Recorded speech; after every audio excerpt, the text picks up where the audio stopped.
कि अगर by the way अपना एक पैराबोला है, ये टेंजेंट है, ये नॉर्मल कॉर्ड हुई, ये वाला पॉइंट पी टी वन लिखने का मतलब होता है A T one square comma two A T one, और ये जाकर के क्यू में चली गई, इसका नाम टी टू बोलते हैं, टी टू क्योंकि इसका पैरामीटर, तो A T two square comma two A T two बना।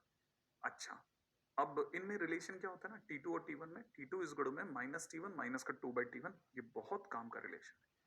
मतलब आप सोचो बहुत सारे क्वेश्चन ये अकेला सॉल्व कराएगा। एक बात, दूसरी बात क्या, दूसरी बात ये कि एक और चीज भी थी जिसके ऊपर हमारी बात थी, वो ये थी कि अगर जैसे ये टेंजेंट है, ये टेंजेंट है, तो दोनों टेंजेंट जहां मिलते हैं वो तो रट गया अब अपने को, A T one T two comma A times T one plus T two. मैंने आपको पिछले लेक्चर्स में सिखाया था ये। अब मैं आपको ये सिखा रहा हूं कि जैसे ये दो टेंजेंट आपस में टकराए ना, तो इन टेंजेंट से जाने वाली परपेंडिकुलर लाइन जो नॉर्मल कहलाती है वो भी तो टकराएंगे किसी पॉइंट पे। नॉर्मल भी तो टकराएगा भाई, नॉर्मल क्यों नहीं इंटरसेक्ट करेगा, नॉर्मल ने क्या बात की है, तो दो पॉइंट पे बनने वाले दो नॉर्मल आपस में इंटरसेक्ट कर सकते हैं, और उनके कोऑर्डिनेट बड़े प्यारे होते हैं। क्या कोऑर्डिनेट होता है, एक्स कोऑर्डिनेट होता है ए टी वन का स्क्वायर प्लस टी टू का square plus T one T two plus two, ठीक है, comma minus A T one T two bracket के अंदर T one plus T two, ये इसका वाई कोऑर्डिनेट है। तो आपको यहां से समझ में आ गया होगा कि एक्स कोऑर्डिनेट और वाई कोऑर्डिनेट ये है, ठीक है। एक बात तो ये तो हुआ जिसके बारे में अभी चर्चा करी, वही वाला पॉइंट। अच्छा, अगर बाय द वे दो पॉइंट पे बनने वाला नॉर्मल, अब क्योंकि दो पॉइंट है तो एक पॉइंट का नाम T1 एक पॉइंट का नाम T2 रख रहा हूं, तो उन दोनों के नॉर्मल अगर वापस इंटरसेक्ट होकर के पैराबोला पे इंटरसेक्ट हो जाए, माने वो दोनों कटे भी और कट के वापस कहां मिले, पैराबोला पे वापस अटेंड हो जाए, तो T1 T2 is equal to 2 होता है, और साथ में T1 plus T2 plus T3 is equal to 0 होता है। ये लास्ट हमारे लेक्चर में ऑलरेडी हो चुका है, ठीक है। अच्छा, चौथी चीज क्या चीज है ना, that is slope of normal. बहुत काम की चीज, बहुत बहुत काम की चीज। मैं दोबारा से मेरी बात बोल दूं, क्या बोल रहा हूं मैं, कि ये चीज बिल्कुल दिमाग में फिट कर लें। मेरा तो ख्याल है अगर नॉर्मल टेंजेंट और नॉर्मल के 100 क्वेश्चन है तो उसमें से 50% क्वेश्चन में ही काम में आएगी। क्या कि ये अपने टेंजेंट है, ये अपना नॉर्मल है, कुछ छोटी छोटी बातें याद करें। टेंजेंट नाम सुनते ही, है ना, टी वाई इज गुड में X plus A T square अपने आप आपके हाथ लिखने सीख चुके होंगे। अच्छा, इसमें अब धीरे धीरे आदत पड़ जाएगी। ये है T X plus Y, normal की क्वेश्चन होती है T X plus Y is गुड में 280 प्लस ए टी स्क्वायर, ठीक है, ए टी स्क्वायर नहीं ए टी क्यूब, ठीक है। तो अपने पास में एक तो ये है। अच्छा, अब कुछ छोटी छोटी चीजें जिनको और गौर करना है वो बताता हूं आपको। वो ये है कि आप ये दो पॉइंट पकड़ो, इसका नाम है टी, इसका नाम है जी। टी वो पॉइंट है जहां टेंजेंट आके जाकर के एक्सिस को हिट हो गया। एक्सिस को जहां हिट होगा उस जगह पर एक्स की वैल्यू जीरो होगी, सॉरी वाई की वैल्यू जीरो होगी। तो अगर आपने इसमें वाई की वैल्यू जीरो रख दी तो ये minus eighty square comma zero बनेगा टी का कोऑर्डिनेट।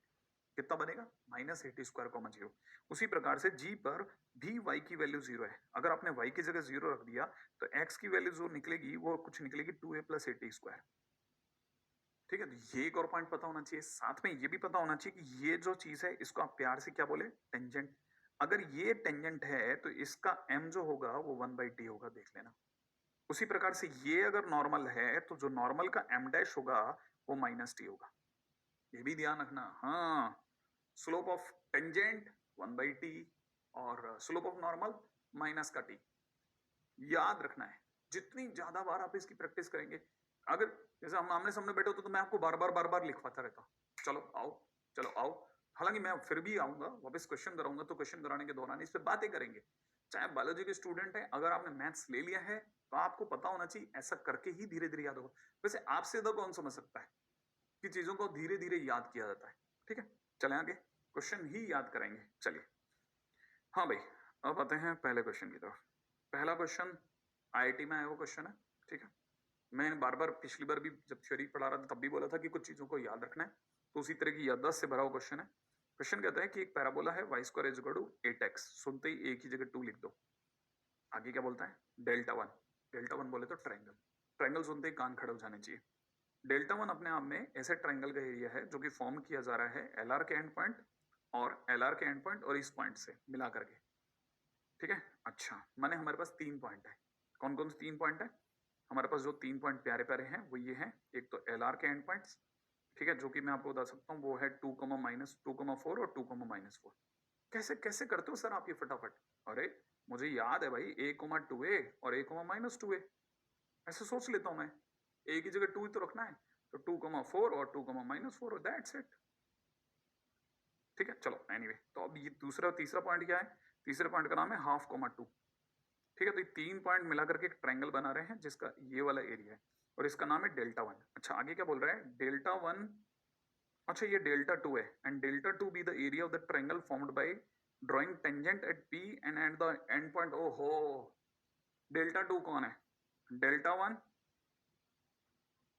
पॉइंट्स से बने ट्रायंगल का एरिया, माने ट्रायंगल का एरिया। अच्छा डेल्टा 2 कौन है? पॉइंट्स पर टेंजेंट्स से बने ट्रायंगल का एरिया। क्या आपको याद आया? और मुझे तो अच्छे से याद है कि इसमें पॉइंट का एरिया बड़ा होता था, पॉइंट वाले ट्रायंगल का एरिया बड़ा होता था। तो सीधी सी बात, हमको गिनने की जरूरत ही नहीं, delta 1 upon delta 2 is equal to 2, that's it. हम तो फोटो दिखाएंगे और बाहर आ जाएंगे, क्योंकि हमें तो याद है प्रॉपर्टी से। तो इसमें हमारे को सॉल्व नहीं करना, देखा देखते ही आईआईटी को फोड़ा, बाहर आ गए। चलो भाई अगले क्वेश्चन की तरफ बढ़ेंगे। नहीं तो जिन लोगों ने सॉल्व किया होगा उन्होंने बेचारे पूरा सॉल्व किया ही होगा। ठीक है, अपन उतने नहीं है, अपन को पता है अपन काम कर रखा है भाई। आगे चलेंगे नेक्स्ट। तो अब ये कॉपी कर लो।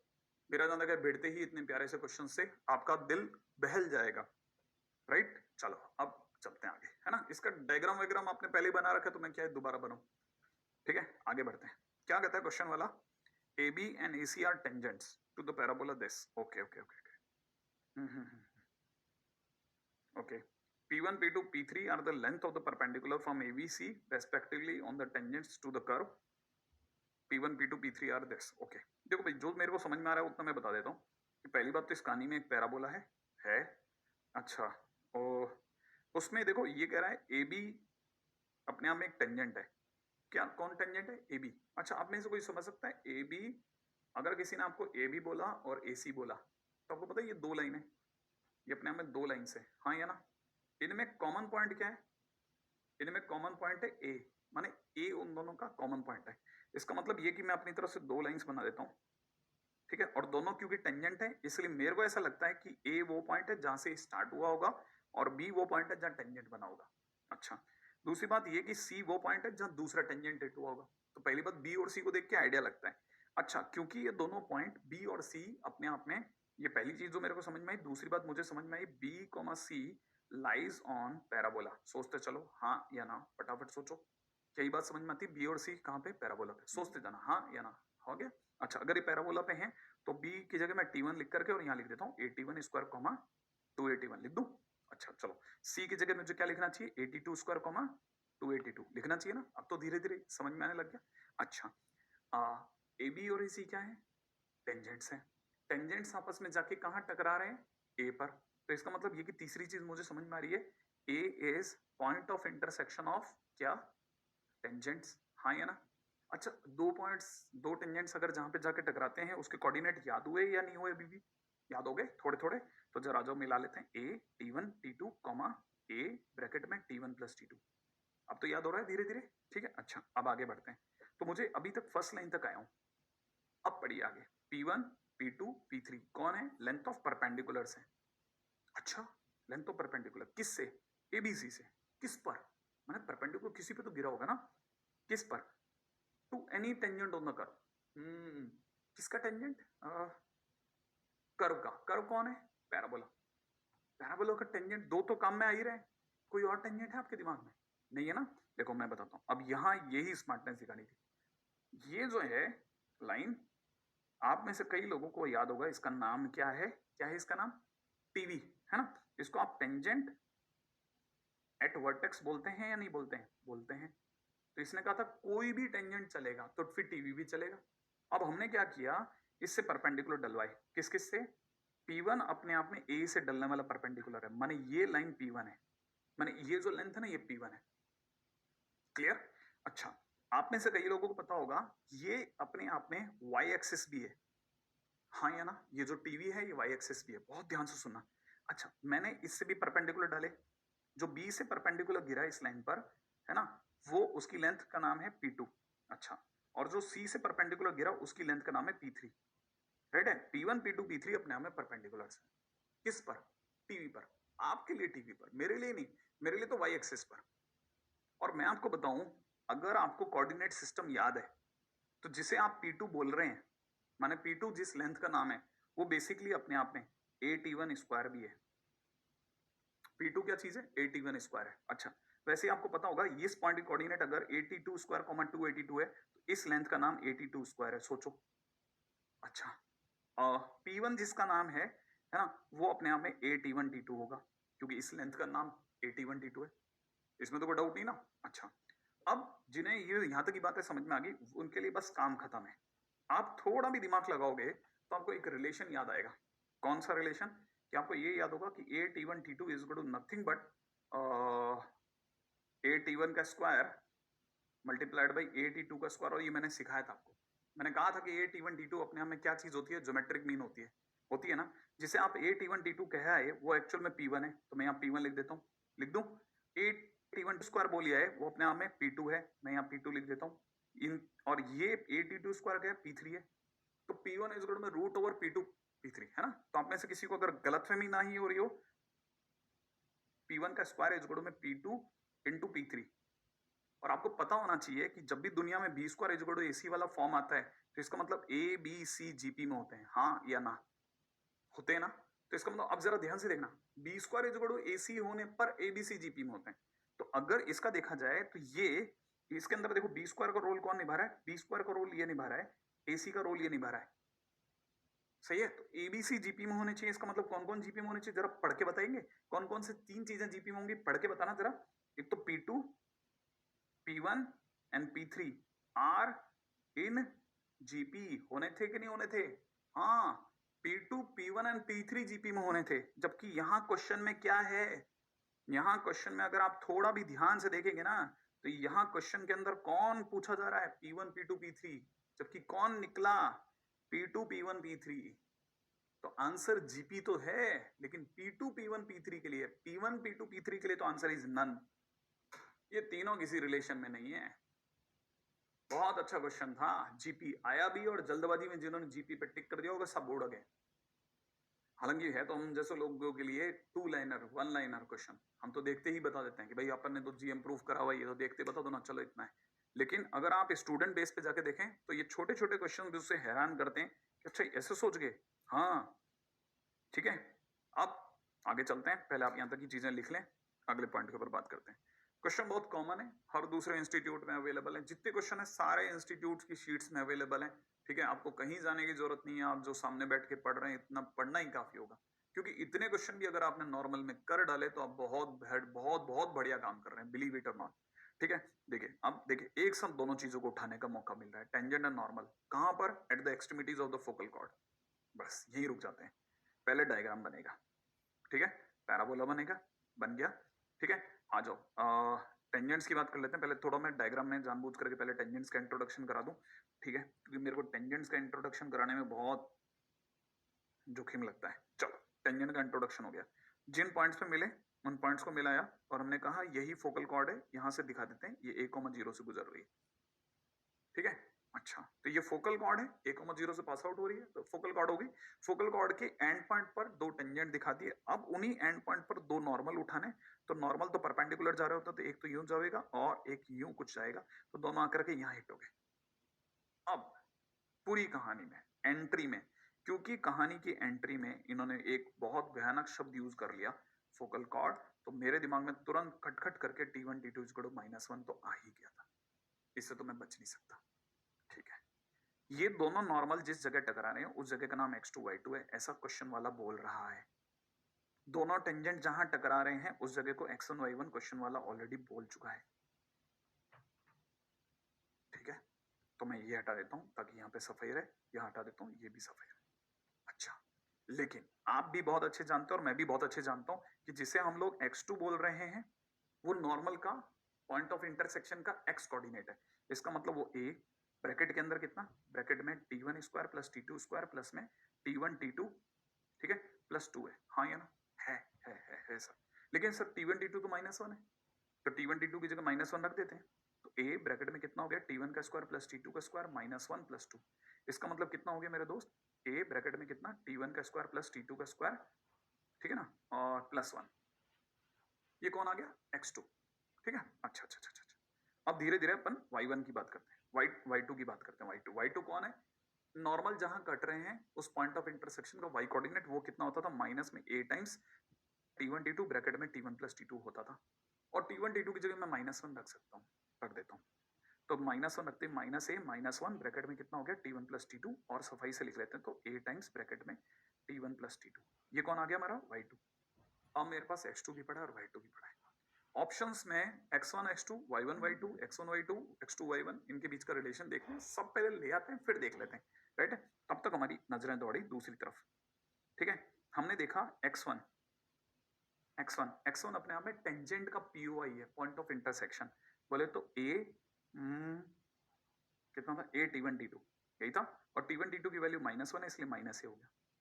इसको देखते ही समझ में आता है कि x1 और x2 तो बहुत ही भयानक से, और x1 बहुत सीधा सा -a है, तो ये दोनों तो मैच नहीं कर रहे, इसका मतलब ये ऑप्शन रॉन्ग हो गया। x1 x2 तो बराबर नहीं, चलो हटाओ। अब आ जाते हैं y1 पे। y1 होता है a टाइम्स ब्रैकेट में T1 प्लस T2, बोलो ना, यही तो था, यही था ना। अच्छा, आपको पता नहीं चल रहा क्या कि y2 और y1 सेम आ गए। ओ बिंगो, ये बात। तो y1 y2 सेम आ गए, इसका मतलब ये कि ये तो गलत था लेकिन ये वाला सही हो गया, माने C option is the right option, बात खत्म। बाकी सब उड़ गया। क्या कहते हो, इस बहाने से फिर से दोबारा दिमाग में आया, आया कि नहीं आया। मैं दोबारा से एक और बात बताता हूँ, चलो अच्छी अच्छी बातें चल रही हैं तो, ठीक है ना। ये सारी चीजें याद रखना, ठीक है। जो जो चीजें सिखा रहा हूँ सब याद हो जाएंगी धीरे धीरे। देखो, ये टेंजेंट है, टेंजेंट लिखते मैंने आपको क्या सिखाया था, टी वाई इज में एक्स प्लस एटी स्क्वायर लिखने की आदत। यहाँ मैंने सिखाया था T X plus Y is में 280 प्लस एटी क्यूब लिखने की आदत। सिखाया था कि नहीं सिखाया था। इस पॉइंट को मैंने जी नाम दे दिया है, ऑलरेडी बोल रहा हूँ। इसमें वाई की जगह 0 डालोगे तो 2a प्लस एटी स्क्वायर आ जाएगा, ध्यान रखना। इस पॉइंट को टी बोलते हैं, इसका नाम भी याद रखना। ये अभी निकाला था माइनस का एटी स्क्वायर कॉमा 0 था, ये भूलना नहीं है, ये भूलना नहीं है। और ये 90 डिग्री पे होते हैं क्योंकि टेंजेंट और नॉर्मल आपस में परपेंडिकुलर होते हैं, ये भूलना नहीं है। सब धीरे धीरे याद होगा, याद ये तो है ही, लेकिन इसमें भी ये हो जाए तो और अच्छा, सब याद हो जाएगा, सब याद। मेहनत करते रहे, सुनते रहे, धैर्य के साथ चलते रहे, बिल्कुल भी इधर उधर ना हो, बिलीव इट और नॉट, याद होता है। क्लास में पूरी क्लास एक साथ चलती है, सारी क्लास एक साथ, एक एक बच्चा आप जितनी दूर तक देख सकते हैं, 300-400 बच्चों में सारे बच्चे एक साथ बोलते हैं, एक एक पे। जैसे जैसे चौक चलता जाता है वो आगे से आगे बोलते जाते हैं, क्योंकि उन्हें पता है मैं यहाँ पढ़ने के लिए आया हूँ और उनको पढ़ने में आता है, उनको सब दिख रहा होता है, उनको क्लिक कर रहा होता है। हम बोल रहे होते हैं a t1 square plus t2 square plus t1 t2 plus 2, वो हमारे साथ बोल रहे होते हैं, वही हमसे आगे चल रहे होते हैं, ठीक है। उम्मीद है आप भी वैसे ही हैं, क्योंकि सारे बच्चे तो दुनिया में सेम है, ठीक है। चलो भाई, जय हो। चलें आगे, आगे चलिए। बहुत अच्छा सा क्वेश्चन है, अगले क्वेश्चन में बात करते हैं। बहुत प्यारा सा क्वेश्चन है, बहुत अच्छा सा क्वेश्चन है, जरा जल्दी से देखिएगा। Locus of the intersection of the tangent at the end point of the normal cord. Normal cord नाम सुनते ही ओ माय गॉड। अब जरा सुनिएगा ये क्या कहानी है। डायग्राम पहले बनाते हैं फिर आगे चलते हैं। साहब डायग्राम बड़ा जल्दी से फटाफट बन जाना चाहिए। ये पैराबोला, ये टेंजेंट, ये नॉर्मल कॉर्ड आर पार निकलती है। इस पॉइंट का नाम P, इसे T1 भी बोल सकते हैं, और कुछ लोग इसे इस पॉइंट को Q T2 बोलते हैं। और उम्मीद आपको ध्यान होगा, जब मैं T1 लिख रहा होता हूँ तो मेरे मन में होता है A T1 स्क्वायर कोमा 281। जब मैं Q लिख रहा होता हूँ, T2 लिख रहा होता हूँ, तो मेरे मन में चल रहा होता है A T2 square coma 282। Clear है। लेकिन क्योंकि ये नॉर्मल कॉर्ड है इसलिए मुझे लिख देना चाहिए कि T2 is equal to minus T1 minus का 2/T1। क्या आप भी दिमाग लगा रहे हैं? ये इतना तो समझ में आता होगा, ठीक है। आगे क्या बोल रहा है, locus of the point of intersection at the end point of, ओहो, ये अगर नॉर्मल कॉर्ड है तो इसके एंड पॉइंट पर ये टेंजेंट गया, दूसरे एंड पॉइंट पर, है ना, यहां पर भी टेंजेंट बनाओ, ये भी टेंजेंट बना, और जहां वो टकराया उसका लोकस बताना है। मतलब ये हक बनेगा, हाँ ये एच के बनेगा। अच्छा, और यहाँ एच क्या चीज है, एच तो सर टेंजेंट टकराए, ए T1 T2 हो गया, और के अपने आप में a times T1 plus T2 हो गया। अब क्या करने वाले हैं सर, अब क्या करने वाले हैं? अब तो बहुत अच्छी बात करेंगे। देखो, अब मुझे तो कैसे भी करके T1 T2 को आपस में मर्ज करना है, दैट्स इट, और मेरा काम हो गया। क्योंकि ये पैरामीटर की कहानी है, पैरामीटर गुल करो और क्वेश्चन डन, ठीक है। बड़े ध्यान से सुनने की बात है, बड़े ध्यान से। आपको हो तो ये जो T1 है माइनस का, इसको इस तरफ लेके चलता हूँ, तो T1 प्लस T2 हो जाएगा, माइनस का 2/T1 हो जाएगा। क्लियर है। अच्छा, यहाँ भर देते हैं T1 प्लस T2 की जगह, तो माइनस का 2a अपॉन T1 हो गया। अरे मैंने यहाँ भर दिया, यहाँ नीचे, तो मेरे पास क्या आ गया, लेकिन मुझे T1 और T2 हटाने हैं, तो मैं T1 को इधर ले आता हूँ, तो T1 is equal to minus का 2a/k हो गया। क्लियर है। T1 आ गया। अच्छा, अब T1 जैसे ही मेरे पास में आएगा, मैं इधर दौड़ा, एच ए, T1 की जगह भर दिया माइनस का 2a/k, T1 की जगह, तो ये जो T1 है ना इसकी जगह तो भर दिया इतना। अब T2 ने कहा मेरा क्या होने वाला है, मैंने कहा भाई तुम तो माइनस का T1 माइनस का 2/T1 हो। तो उसने कहा इसका क्या मतलब है, मैंने कहा रुको रुको उसका भी मतलब बताता हूँ। a माइनस का 2a/k माइनस T1 की जगह मैं भर रहा हूँ, है ना, 2a/k। सोचना, अरे भाई T1 की जगह ये वाला भर दूं, भर देते हैं। अच्छा, और माइनस का 2/T1 की जगह क्या भरोगे, मैंने कहा उसकी जगह भरेंगे k/a। ठीक है, फिर क्या, फिर तो एलसीएम कैल्शियम, और h और k की जगह, h की जगह पे x और k की जगह y करके रखोगे तो आपको पता चलेगा ये बन जाएगा k²। ठीक है, k² और ब्रैकेट के अंदर बन जाएगा h+2a। ठीक है, k² h+2a और प्लस में 4a³ ऐसा कुछ बन जाना चाहिए। ठीक है, तो 4a³ वाला एक ही ऑप्शन, मैंने C option is the right option, ऐसा कुछ बन जाएगा। तो बस मैंने क्या किया, मैंने सिर्फ एक जगह तक ले गया, उसके बाद मैंने ऑप्शन देख करके मिला लिया बस। ठीक है, क्योंकि मुझे यहाँ से ही पता है कि इसके आगे आप ले जाएंगे अपने आप गाड़ी को, मैं इसमें थोड़ा समय बचाऊंगा, थोड़ा सा तो मेरा भी हक है कि मैं आपको चीजें समझाऊं और आगे चलूं, ज्यादा क्वेश्चंस की तरफ प्राथमिकता पढ़ाएं। चलिए, तो कल तक हमने जितना पढ़ा था ना उस पर बहुत सारी चीजें आज पढ़ी, और अब यही चीजें बार बार आती है। और पता है जब ये चीजें याद नहीं होती ना, तो न तो हमारी मन थ्योरी में लगता है और न हमारा मन क्वेश्चंस में लगता है, और यही सबसे बड़ी गड़बड़ होती है। तो जितना ये याद होता है उतना जल्दी और सही तरीके से आपको पकड़ना आती है। तो फिलहाल अगर आपने यहाँ तक कॉपी कर लिया तो अपन आगे बढ़े। ठीक है, अच्छा देखो अगला क्वेश्चन करते हैं, बहुत अच्छा क्वेश्चन है। ठीक, बहुत प्यारा सा क्वेश्चन है, इसको बड़े ध्यान से बड़ा बड़ा समझते हैं अपन। ठीक है, क्या है कहानी, कहानी है बड़ी प्यारी सी, the length of the normal chord. ठीक है, ऑफ y² इतना। तो पहले काम करते हैं, सबसे पहला काम अपन लोग पैराबोला बना लेते हैं। y² = 4x, y² = 4x। ओहो, a की वैल्यू 1 आ गई, चलो इतना तो पकड़ में आ गया है ना। अच्छा, ये अपना टेंजेंट है, ये अपना नॉर्मल है, और नॉर्मल कॉर्ड है तो आर पार है। चलो ये भी बात हो गई और डन हो गया। ठीक है, अच्छा अब यहां पर क्या चीज है, इसने मांगी क्या है, लेंथ ऑफ नॉर्मल कॉर्ड। तो लेंथ ऑफ नॉर्मल कॉर्ड के लिए अगर मैं इसे पी T1 बोलूं, इसे मैं क्यू T2 बोल दूं, चलेगा। छोटी छोटी चीजों को अरेंज करते चलते हैं, धीरे धीरे सब समझ में आ जाएगा कि कहानी क्या है। तो सबसे पहली चीज तो हम लोग क्या है ना, हमें काश ये पॉइंट ही मिल जाते तो हमारा खेल ही सही हो जाता। जैसे मुझे पता है ये वाला पॉइंट अपने आप में a_t1² 2a_t1 है, और ये वाला पॉइंट अपने आप में कितना है, a_t2² 2a_t2 है ना। अच्छा, कहीं से T1 T2 मिल जाए तो काम हो जाएगा। हमें ये तो पता चल गया कि a की वैल्यू तो 1 है, तो a की वैल्यू 1 है, तो पहली बात तो a की जगह 1 सोचा, तो यहाँ T1² रहेगा, यहाँ 2T1 रहेगा। सही है। अच्छा, यहाँ पर भी a की जगह 1 रखते, यहाँ कितना हो जाएगा, T2² 2T2। a की जगह 1 रख दिया, थोड़ा और करीब आ गए। अब कहीं से T1 T2 भी अरेंज होता तो काम हो जाए। अब यहाँ मेरे को आपको बहुत क्लासिक एक बात बतानी है, जो हमने 5 पॉइंट पहले लिख रखी है, 5वां पॉइंट वही था, वो याद दिलाता हूँ दोबारा से। देखो टेंजेंट जो होता है ना, टेंजेंट का स्लोप वो होता है 1/t। टेंजेंट का स्लोप कितना होता है, 1/t। अच्छा, जो नॉर्मल होता है ना, उसका स्लोप अगर मैं m' बोलूं तो वो -t होता है। ठीक है ना। अब ये टेंजेंट और नॉर्मल p पे बने, क्या क्या क्या बोले सर, यही बात जो बुक वाले नहीं बोलते, कभी नहीं बोलते बुक वाले, कुछ लिख के भाग जाते हैं। लेकिन आप वहां रुको, थोड़ी सी देर ध्यान से सुनो मेरी बात। देखो, इस पूरी कहानी में m की एंट्री क्यों हो रही है वो बता रहा हूं, क्योंकि यहाँ जो है ना क्वेश्चन में दे रखा है एंगल π/4 है। किसका, नॉर्मल कॉर्ड का एंगल π/4 है। हालांकि वो दिख नहीं रहा, लेकिन मान लेते हैं कि एंगल π/4 है। तो मुझे पता चल रहा है कि m की वैल्यू 1 है π/4 से, लेकिन किसकी, ये एक्चुअल में जिसके बारे में बात कर रहा है वो नॉर्मल कॉर्ड की, नॉर्मल कॉर्ड का एंगल है। माने नॉर्मल कॉर्ड एक्चुअल में π/4 एंगल बना रही है। हालांकि मैंने कहा ना डायग्राम में नहीं दिख रहा, लेकिन मान लेते हैं कि हाँ ये सही कह रहा है।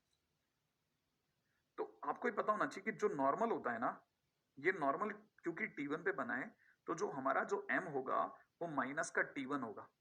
मैंने बताया था ना अभी, इसका m' जो होगा वो 1/t होगा, टेंजेंट के लिए 1/t होता है। तो m' -T1 और उसकी वैल्यू 1 दे रखी है। इसका मतलब T1 की वैल्यू कितनी आ गई मेरे दोस्त, इसका सीधा मतलब निकला कि मेरे पास में T1 की वैल्यू -1 आ गई। और T1 की वैल्यू -1 आने का मतलब काम खत्म। क्यों, क्योंकि T2 तो आने से कोई रोक ही नहीं सकता मुझे। T2 तो मेरे पास फार्मूला पड़ा है, T1 ले आओ बस कहीं से भी। अब जरा जल्दी समझना, ठीक है, यहां तक की बात समझ में आई। अब देखो T1 की जगह मैं -1 रखता हूं, तो ये जो पॉइंट है ना जिसे अपन ने T1 का स्क्वायर लिखा था, -1 का स्क्वायर बोले तो 1, और ये -2 हो गया। माने मेरे पास में जो पॉइंट P है वो 1, -2 आ गया। अच्छा, अब जो Q पॉइंट है वो अपने आप में कितना है, T2 का स्क्वायर। अब मैं T2 पे चलता हूँ, मैं T1 की जगह पर -1 पुट करता हूँ, तो -1 पुट करते ही 1 और ये 2 बोले तो 3 आ गया। इसका मतलब Q का जो पॉइंट है वो T2 की जगह 3 रखता हूँ, 3 का स्क्वायर 9 और ये 6 आ गया। अच्छा, यहाँ T2 की वैल्यू 9,6 आ रही है। हाँ बराबर है, ठीक है। अच्छा, अब मेरे को क्या चाहिए, length of chord. Length of chord माने लेंथ ऑफ PQ, PQ की लंबाई चाहिए। अब PQ की लंबाई अपने आप में डिस्टेंस फार्मूला लगा लेता हूँ, तो 9 - 1 का होल स्क्वायर 6 माइनस -2 का स्क्वायर बोले तो 8√2 मेरा आंसर हो गया। सही है।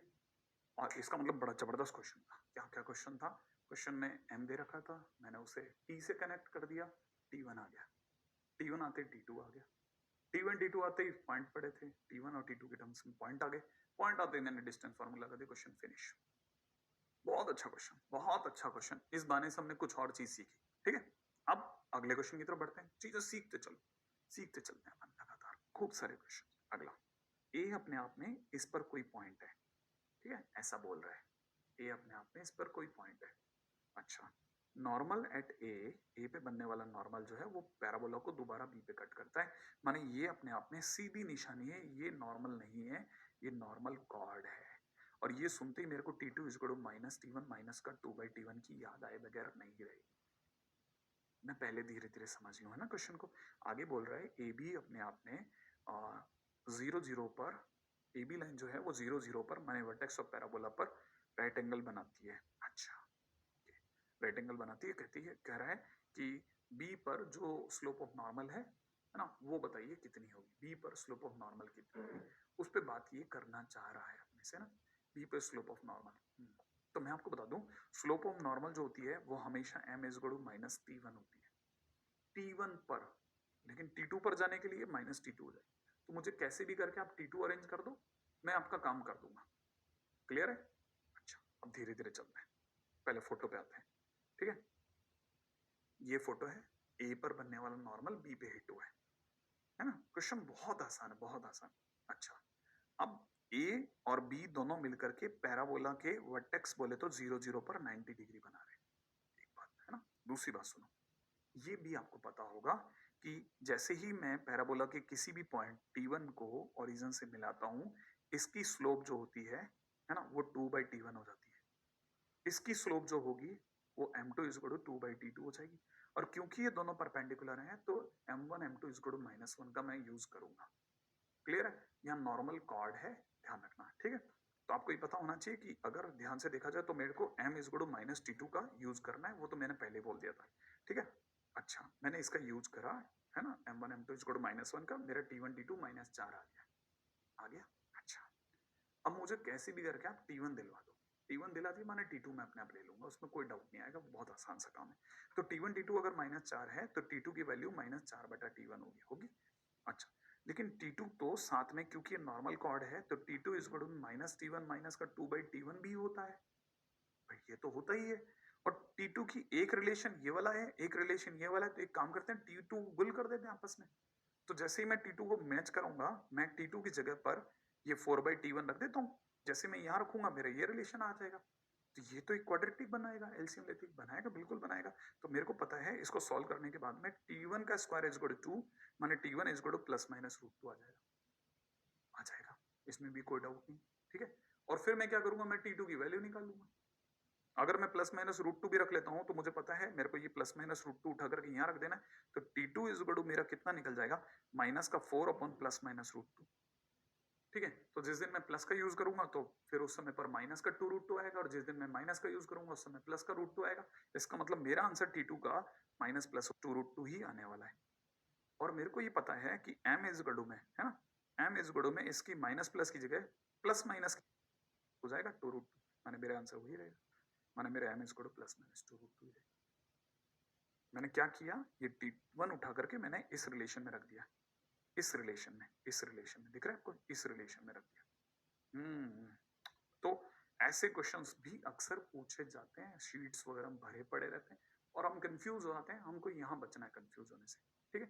अब चलते हैं एक अगले पॉइंट की ओर, मतलब मैंने क्वेश्चंस काफी करा लिया है, होप है ना। अब अपन जिस पॉइंट की तरफ चल रहे हैं उसका नाम है को नॉर्मल पॉइंट्स। अब पढ़ते हैं अपन को नॉर्मल पॉइंट है, चलिए, को नॉर्मल पॉइंट बहुत जरूरी एक छोटा सा एक टाइटल है, बहुत ध्यान से सुनना है ना, अच्छे से समझ में आएगा आपको।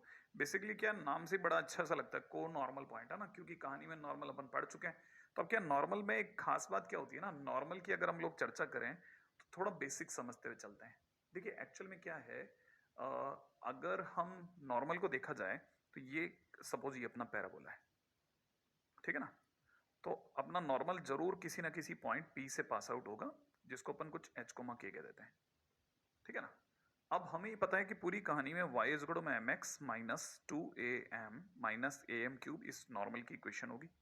अच्छा, ये जो पॉइंट है ना, ये अपने आप में A M square comma minus का टू ए एम है। अच्छा, ये एच कोमा के से पास आउट होगा तो K is equal to M H minus का टू ए एम माइनस का ए एम क्यूब बन जाएगा। सबको अगर मैं ढंग से जमाऊं तो ये बन जाएगा ए एम क्यूब, और फिर m कॉमन लेकर के मैं एक साइड ले जाता हूं तो m कॉमन लेते टू ए माइनस एच और प्लस का k इक्वल टू जीरो, ऐसा दिखेगा। अच्छा, ये अगर आप ध्यान से देख रहे हैं तो ये अपने आप में क्यूबिक इक्वेशन आ गई। अच्छा, अब क्यूबिक इक्वेशन के बारे में भी सोचिए। देखिए क्यूबिक इक्वेशन के तीन रूट होते हैं, ठीक है ना। अच्छा, अब इसमें भी कंडीशन है क्या, कि क्यूबिक इक्वेशन में या तो एक रूट रियल होता है और दो इमेजिनरी होते हैं, या फिर तीनों रियल होते हैं। ऐसा क्यों? क्या सर दो रियल नहीं हो सकते क्या? एक्चुअल में दो रियल हो नहीं सकते, क्योंकि दो रियल होते एक इमेजिनरी हो जाएगा, क्योंकि अपने पास तो तीन ही रूट है। तीन रूट में अगर दो रूट रियल हो गए और एक इमेजिनरी हो गया तो हमारा इश्यू क्या हो जाएगा कि इमेजिनरी रूट जो होते हैं ना, वो हमने थ्योरी ऑफ इक्वेशंस में पढ़ा है, वो हमेशा प्रेजेंट होते हैं पेयर्स में। तो इसका मतलब ये कि एक रूट कभी नहीं आएगा इमेजिनरी, आएंगे तो फिर दो ही आएंगे, और अगर दो इमेजिनरी आ गए तो एक रियल हो जाएगा, लेकिन आएगा जरूर, है ना। तो कहने का मतलब ये कि अगर हम लोग बोलें कि किसी भी एक पॉइंट से कितने नॉर्मल बन सकते हैं, तो हम कहेंगे मिनिमम माने एटलीस्ट एक नॉर्मल तो बनेगा ही बनेगा, या तो एक बनेगा या तीन बनेंगे। अब अगर तीन बनेंगे तो कैसे बनेंगे, जैसे सपोज ये वाला पॉइंट है, इससे एक नॉर्मल हम लोग इधर की तरफ कहीं प्लान कर लेते हैं और एक नॉर्मल इधर की तरफ कहीं प्लान कर लेते हैं, तो ये भी 90 डिग्री, ये भी 90 डिग्री और ये 90 डिग्री। तो हम कहेंगे पी से तीन नॉर्मल पैराबोला पे गिरे, और जहां गिरेंगे वहां फीट ऑफ नॉर्मल कहलाएगा। तो ये तीन फीट ऑफ नॉर्मल हो गए। अगर ये 3 फीट ऑफ नॉर्मल आकर के पीछे से देखा जाए, अब अभी तक हम क्या पॉइंट से नॉर्मल गिरा रहे थे, लेकिन अगर नॉर्मल आकर के उल्टा देखा जाए तो कैसे देखेंगे हम इसको, ऐसे देखेंगे कि तीनों नॉर्मल आकर के पीछे पी से गुजरे, भाई पी से चले पैराबोला पे गिरे, उल्टा पकड़े तो पैराबोला से वापस आए और पी से पास आउट हो गए, ऐसा भी बोल सकते हैं ना। अच्छा, अगर तीन नॉर्मल, तीन, दो, एक नहीं, तीन नॉर्मल अगर कभी भी एक ही पॉइंट से पास आउट हो जाएं तो वो तीनों नॉर्मल, है ना, तीनों फीट ऑफ नॉर्मल जो होंगे वो को नॉर्मल पॉइंट्स कहलाएंगे। क्या मतलब, जैसे अगर ये ए बी सी तीनों अगर इस तरह से हैं कि तीनों से चलने वाला नॉर्मल कॉन्करेंट है, पी से गुजर रहा है, एक ही पॉइंट से गुजर रहा है, तो हम कहेंगे तीनों कैसे कॉन्करेंट है। तो फिर ये जो एबीसी पॉइंट होंगे ना, ये को नॉर्मल पॉइंट कहलाएंगे। क्या कहलाएंगे? को नॉर्मल। तो को नॉर्मल कब कहलाएगा? जब तीन नॉर्मल एक ही पॉइंट से गुजरे, माने कॉन्करेंट हो। तो वो जो फिट ऑफ नॉर्मल होंगे ना, वो को नॉर्मल पॉइंट कहलाएंगे। बोले तो एबीसी को नॉर्मल पॉइंट कहलाएंगे। तो पहले तो इस चीज को समझ लेते हैं ना। अभी मेरा ना देखा थोड़ा बहुत तो एक बेसिक आइडिया पड़ गया होगा। अब थोड़ा अपन इससे भी देख लेते हैं कि आखिरकार ये स्टोरी क्या चल रही थी और उससे क्या बेनिफिट्स हैं और क्या उससे आगे पढ़ना है ना। जरा देखा जाए तो points on the parabola through which normals drawns are concurrent, है ना। अच्छा, जैसे ये हमारा पी पॉइंट है जिससे 3 फीट ऑफ नॉर्मल पड़े एबीसी पे, दिख रहा होगा एकदम क्लियर, ठीक है। तो हम कहेंगे जो एबीसी है ये को नॉर्मल पॉइंट कहलाएंगे। क्या कहलाएंगे? को नॉर्मल पॉइंट, है ना। अच्छा, याद रखना इसका मतलब ये कि जो इनका एबीसी क्या है, फिट ऑफ नॉर्मल है बेसिकली, पहले ये समझा दूं। और ये तीनों पीछे जाके किससे पास आउट हो गए? एच कोमा के से। अगर ये एक पॉइंट से ना गुजरे, मान लो दो एक से गुजर गया, एक तीसरा कहीं दाएं बाएं निकल गया, तो अब हम इन्हें को नॉर्मल नहीं बोलेंगे। इसका मतलब ये कि तीन नॉर्मल को नॉर्मल नहीं कहलाते। तीन नॉर्मल को नॉर्मल तब कहलाते हैं जब वो तीनों कॉन्करेंट हो। अब क्लियर है? अच्छा, अपनी इक्वेशन ये थी, हमने एच कोमा के रखा, एच कोमा के रख करके इसकी क्यूबिक इक्वेशन बना ली थी जैसे मैंने अभी बनाई थी, और हमें पता है इसके तीन रूट होंगे। मैं इस पर काफी चर्चा कर गया हूं, ठीक है ना। ये तीसरा रूट जो है वो m1 है ना। तो अगर देखा जाए तो अब हम लोग क्यूबिक इक्वेशन इन m पे जा चुके हैं। कुछ इसकी प्रॉपर्टीज भी आई, क्यों? क्योंकि हम क्यूबिक इक्वेशन से भी कुछ चीजों को देख सकते हैं, है ना।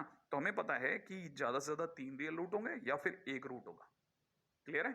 अच्छा, अब थोड़ा सा और आगे चलते हैं कहानी को। तो अब यहां से हमें, क्योंकि इसके 3 रूट m1 m2 m3 मिल चुके हैं, तो फिर सम ऑफ रूट भी आएगा, sum of product of root taken 2 at a time भी आएगा, और प्रोडक्ट ऑफ रूट भी आएगा। क्या बोला? सम ऑफ रूट आएगा। तो सम ऑफ रूट की अगर हम लोग बात कर सकते हैं, ठीक है, जहां पर m1 m2 m3 उसके रूट्स भी हैं एज वेल एज उन नॉर्मल्स की स्लोप भी है। मैं वापस याद दिला दूं, जब मैं स्लोप ऑफ नॉर्मल की बात करता हूं तो m is equal to minus T होता है। जब मैं स्लोप ऑफ टेंजेंट की बात करता हूं तो m is equal to 1/t होता है, याद रखना, मैं बहुत बार बोल चुका हूं। अच्छा, अभी फिलहाल इसको देख करके मुझे ये पता चलता है कि मेरी ये जो इक्वेशन है, ये am cube plus 0 into M square plus में 2a minus H into M plus में k इक्वल टू 0 है।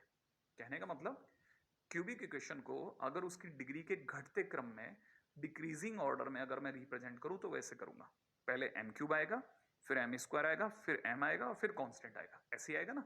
तो देखो, अब क्योंकि एम स्क्वायर के साथ में एम स्क्वायर का तो टर्म ही नहीं है ना इसमें, तो मुझे इसमें 0 इंटू एम स्क्वायर दिखाना पड़ा, क्योंकि इसमें एम स्क्वायर है ही नहीं। अच्छा, अब मुझे पता होना चाहिए कि जब भी मुझसे कोई सम ऑफ रूट मांगता है तो क्यूबिक इक्वेशन में alpha plus beta plus gamma is equal to minus का b बाई ए होता है। अच्छा, किसी ने अगर alpha beta beta gamma plus gamma alpha मांग लिया तो वो अपने आप में c बाई ए होता है। अगर किसी ने अल्फा बीटा गामा तीनों का प्रोडक्ट मांग लिया, बोले तो प्रोडक्ट ऑफ रूट मांग लिया, तो हम कहते हैं माइनस का d बाई ए। इसमें a कितना है? इसमें a स्मॉल a है, b 0 है, c अपने आप में 2a माइनस एच है, और d कितना है? k है। तो अगर किसी ने मुझसे m1 plus m2 m plus m3 मांगा तो मैं माइनस का b बाई ए बोलूंगा, क्योंकि इसके रूट अल्फा बीटा गामा नहीं है, इसके रूट m1 m2 m3 है, ये याद होगा। अच्छा, तो मुझे पता है माइनस का b बाई ए, और b की वैल्यू कितनी है मेरे दोस्त? 0। तो इसका मतलब 0 डिवाइड बाई एनीथिंग इज 0। इसीलिए हम कहते हैं कि m1 plus m2 plus m3 0 हो गया। एक बात। दूसरी बात, sum of product of root taken 2 at a time अपने आप में c बाई ए हो गया, और c की value 2a minus H by A हो गई। अगर प्रोडक्ट ऑफ रूट की बात करता हूं तो डी बोले तो माइनस का डी बाई ए की वजह से डी की वैल्यू के लगा दी और ए की जगह ए लगा दिया। ठीक है, अब इसका यूज भी किया गया। कैसे यूज करा गया वो भी बताता हूं फटाफट से। देखो, दो प्यारी प्यारी बातें सुन के जाओ, ठीक है, फिर आगे चलेंगे तो वापस मिलेगा तो अच्छा लगेगा कि चलो दो दो बार हो गई हमारी बात इस पे। पहली चीज जो आपको समझनी है, इसमें नॉर्मली सबसे पहले जो पूछा जाता है वो पूछा जाता है sum of ordinates, sum of ordinates of conormal points. क्या बोला मैंने? Sum of ordinate of conormal points. अब आपको ये पता होना चाहिए कि हमारे पास में 3 को नॉर्मल हैं, जिसमें A M square comma minus का 2am, ठीक है, मतलब am1 स्क्वायर माइनस का 2am1, am2 का स्क्वायर कॉमा माइनस का 2am2, इस वाले की value am3 square comma minus का 2am3 होगी। होगी। अच्छा, अब मैं ऑर्डिनेट जानता हूं, ऑर्डिनेट बोले तो y कोऑर्डिनेट। अगर मैं तीनों का सम करता हूं तो माइनस का 2am1 माइनस का 2am2 माइनस का 2am3 होगा, और माइनस का 2 अपन कॉमन ले लेंगे, अंदर m1 plus m2 plus m3 आएगा, और उसकी वैल्यू अभी अभी हमने सामने से देखी है 0 है, तो इसका मतलब इसकी वैल्यू 0 आ जाएगी। एक बात, ठीक है। अच्छा, फिर दूसरी प्रॉपर्टी, इसकी प्रॉपर्टीज आती है, ये सब प्रॉपर्टीज या रिजल्ट के तौर पे गिनते हैं। अगर मैं इन तीनों को मिला दूं तो ट्रायंगल बनेगा। अब ट्रायंगल बनेगा तो दूसरी चीज हम उसका सेंट्रॉइड की बात करेंगे। Centroid of triangle made by को नॉर्मल पॉइंट्स, ठीक है। अच्छा, अब यहां पे भी समझ के जाइए फटाफट से। अगर आपको पता हो तो मैं आपसे एक क्वेश्चन पूछता हूं कि मुझे जो भी जी मिलेगा, माने सेंट्रॉइड मिलेगा, उसका उसका वैल्यू x, y होगा, उसका y बताओ आप। तो y, तो आप मुझे क्या जवाब देंगे कि sir y is equal to में कैसे निकालेंगे? तीनों का y का सम डिवाइड बाई 3। तो तीनों पॉइंट्स का y का सम यही लिखा है, ठीक है। तो डिवाइड बाई 3, भाई तीनों का y का सम 0 बाई 3 बोले तो 0 आ गया। इसका मतलब ये कि उसका ऑर्डिनेट 0 आएगा, लेकिन x कोऑर्डिनेट 0 नहीं आएगा। इस वजह से लोग क्या कहते हैं कि इसका जो सेंट्रॉइड है वो एक्सिस में मिलेगा। क्यों? क्योंकि x एक्सिस पर ही y 0 हो सकता है। ये बात अभी अपन एक बार और पढ़ लेते हैं, पहले आगे चलते हैं फिर देखते हैं। पहले यहां तक आप कॉपी कर लें फिर आगे चलेंगे, ठीक है। तो ये प्रॉपर्टीज है कुछ काम की। को नॉर्मल उतना ज्यादा इंपॉर्टेंट नहीं, लेकिन फिर भी है सुनने लायक चीजें, ठीक है ना, ध्यान रखना। अच्छा, आप कॉपी कर लो। मैं तब तक एक बात और कहता हूं, क्या सर 4 को नॉर्मल पॉइंट हो सकते हैं? नहीं, 4 नहीं हो सकते। क्यों नहीं हो सकते सर 4? क्योंकि 4 को नॉर्मल पॉइंट्स के लिए 4m की जरूरत होगी, और हम m कहां से ला रहे हैं? क्यूबिक इक्वेशन से। जो ज्यादा से ज्यादा कितने m दे सकती है? 3। इसका मतलब ज्यादा से ज्यादा 3 को नॉर्मल हो सकते हैं। वैसे ज्यादा से ज्यादा बोलना ही गलत है, 3 होने पर ही को नॉर्मल होता है। 1 का तो वैसे भी को नॉर्मल नहीं होगा, तो 4 तो वैसे ही नहीं होता। तब तक आपने कॉपी कर लिया, अब चलता हूं आगे। रेडी? नेक्स्ट। ठीक है, तो प्रॉपर्टीज ऑफ द को नॉर्मल पॉइंट्स के अंदर अगर हम लोग चर्चा करें तो जरा इसको भी देख लेते हैं। तो पहली प्रॉपर्टी जो है वो क्या कहती है? The algebraic sum of the ordinate of the feet of the three normals drawn to the parabola from a given point is 0।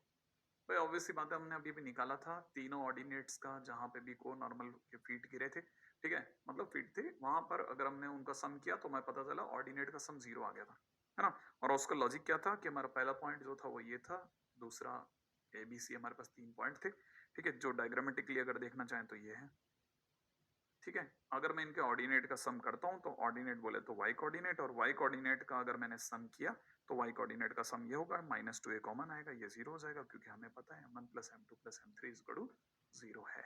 लेकिन याद, जब भी कोई चीज नहीं आ जाए तो धीरे धीरे अपनी याददाश्त की ताकत बढ़ाते हैं अपन, ठीक है। तो पहली चीज तो हमें ये याद है ना। दूसरी बात अगर आपको याद हो तो सिग्मा m1 m2 माने m1 m2 + m2 m3 + m3 m1, उसकी वैल्यू कितनी थी? 2a - h/a। और याद करो, थोड़ा और दिमाग पे जोर डालिए। अगर मैं आपको बोलूं m1 m2 m3 इज कितना था? माइनस का k/a या फिर माइनस का y/a, ठीक है ना, एक ही बात है, तीनों एक ही बात है, ठीक है ना। तो ये पहली प्रॉपर्टी। अब एक और प्रॉपर्टी पे बात करते हैं। अगली प्रॉपर्टी क्या है? Centroid of the triangle formed by the conormal points as a vertices lies on the axis of the parabola. देखिए, सीधी बात, कहीं दिमाग मत लगाइए, तीनों को-नॉर्मल का सेंट्रोइड सोचो। जैसे ही आप उनका सेंट्रोइड सोचोगे आपको अपने आप दिखने लग जाएगा। तो आपको पता होना चाहिए कि अगर जैसे हमारा जो डायग्राम है वो ये है, तो अगर मैं इनका ट्रायंगल बनाता हूं, ये ट्रायंगल अगर मैंने बना लिया, तो इस ट्रायंगल का सेंट्रोइड जो भी होगा, सेंट्रोइड निकालते टाइम पे मैं तीनों के y कोऑर्डिनेट का सम बाई 3 करूंगा या नहीं करूंगा? सेंट्रोइड कैसे निकालते हैं? x के कोऑर्डिनेट्स का सम बाई 3, y के कोऑर्डिनेट्स का सम बाई 3। तो जब मैं y के कोऑर्डिनेट्स का सम बाई 3 करूंगा तो y कोऑर्डिनेट्स का सम, है ना, sigma y coordinate divide by 3 करने पर मुझे पता चलेगा मैं इसका, इसका और इसका सम बाई 3 तो कर रहा हूँ, और उसकी वैल्यू तो 0/3 बोले तो 0 आने वाली है। इसका मतलब ये कि सेंट्रोइड का y कोऑर्डिनेट 0 आ गया, और y कोऑर्डिनेट 0 कहां होता है? x एक्सिस पर, और x एक्सिस बोले तो एक्सिस पैराबोला की।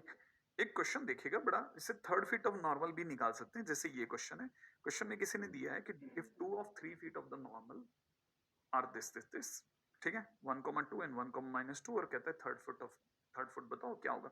तो हमें पता है कि तीनों कोऑर्डिनेट का, तीनों फुट का y कोऑर्डिनेट का सम 0 होगा। माने इसका y कोऑर्डिनेट 2, इसका y कोऑर्डिनेट -2, और तीसरे का y कोऑर्डिनेट को y मान लेता हूं, उसको 0 मान। इसका मतलब मुझे पता चल गया कि सम करने पर y = 0 आएगा। माने जो हमारा जो थर्ड फुट ऑफ नॉर्मल आने वाला है उसका y कोऑर्डिनेट 0 आ गया। अब x कोऑर्डिनेट निकालना है। ये किसके बारे में बात हो रही है? ये थर्ड फुट ऑफ नॉर्मल चल रहा है मेरे दोस्त, ध्यान रखना, भूलना मत।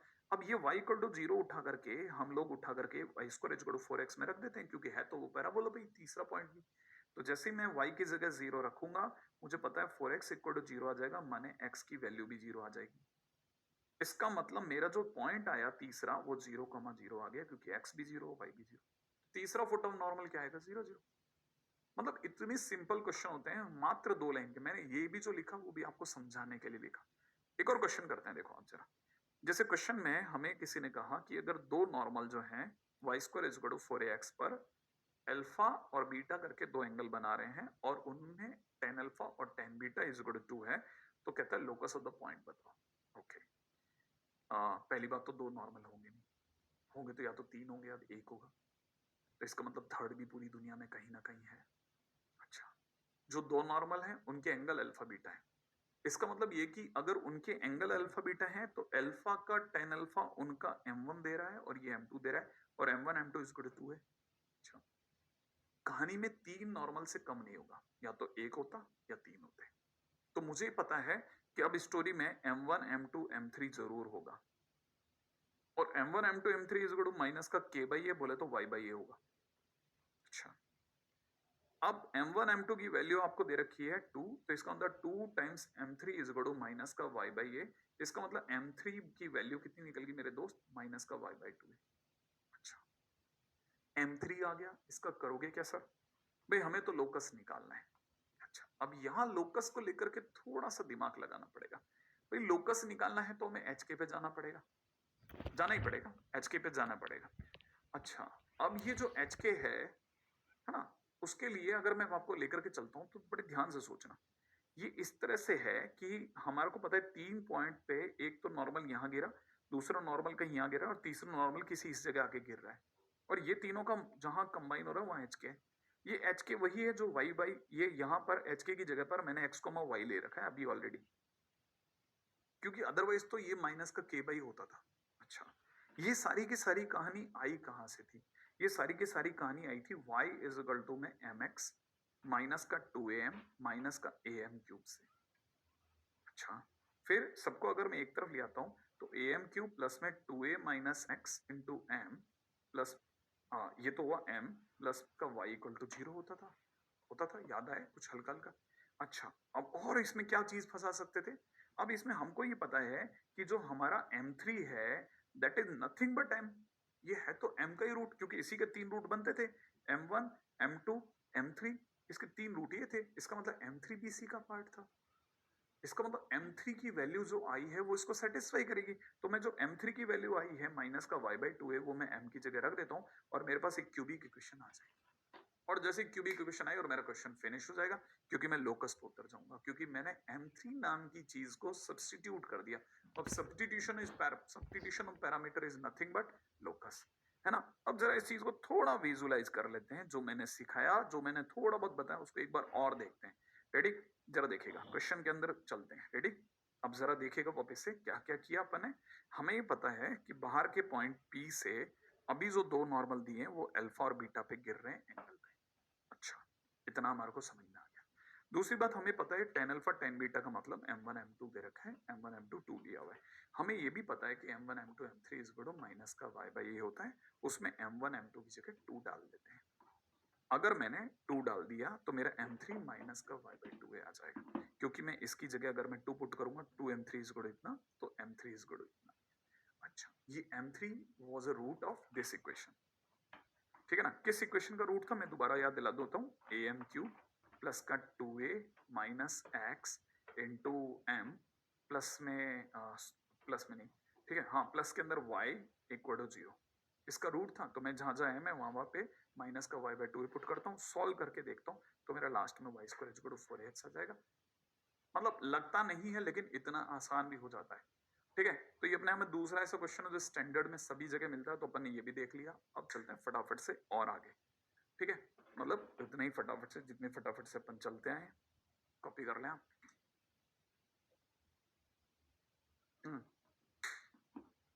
Next point, properties of conormal points में जो हमने पढ़ा उसमें तीसरी प्रॉपर्टी कहती है कि रियल रूट के लिए, है ना, रियल रूट के लिए अगर जो h कोमा k से जो 3 रूट पढ़ रहे हैं उसकी कोई कंडीशन है क्या कि तीनों रूट रियल निकल जाएंगे? इसकी क्या कंडीशन है? तो उसके लिए एक प्रॉपर्टी बनाई है, if 3 normals drawn to any parabola from h comma k are real then it is possible only when h is greater than 2a। ये तभी संभव है जब h 2a से बड़ा हो, ठीक है? तो h अगर 2a से बड़ा है तो a कौन देखेगा? वो तो पैराबोला दे ही रहा है। और ये सब हुआ कैसे साहब? ये सब हुआ बड़े सिंपल से तरीके से, ठीक है? हमें पता है कि किसी के भी स्क्वायर का सम जो होता है, किसी का भी स्क्वायर का सम हमेशा 0 या 0 से बड़ा होता है, माने नॉन नेगेटिव होता है। लेकिन यहाँ सम जो होगा वो पॉजिटिव ही होगा, माने नॉन नेगेटिव भी नहीं होगा, 0 हो ही नहीं सकता, ठीक है ना? तो कहने का मतलब ये कि हमें ये पता है कि m1 का स्क्वायर प्लस m2 का स्क्वायर प्लस m3 का स्क्वायर इज ग्रेटर देन 0, ठीक है?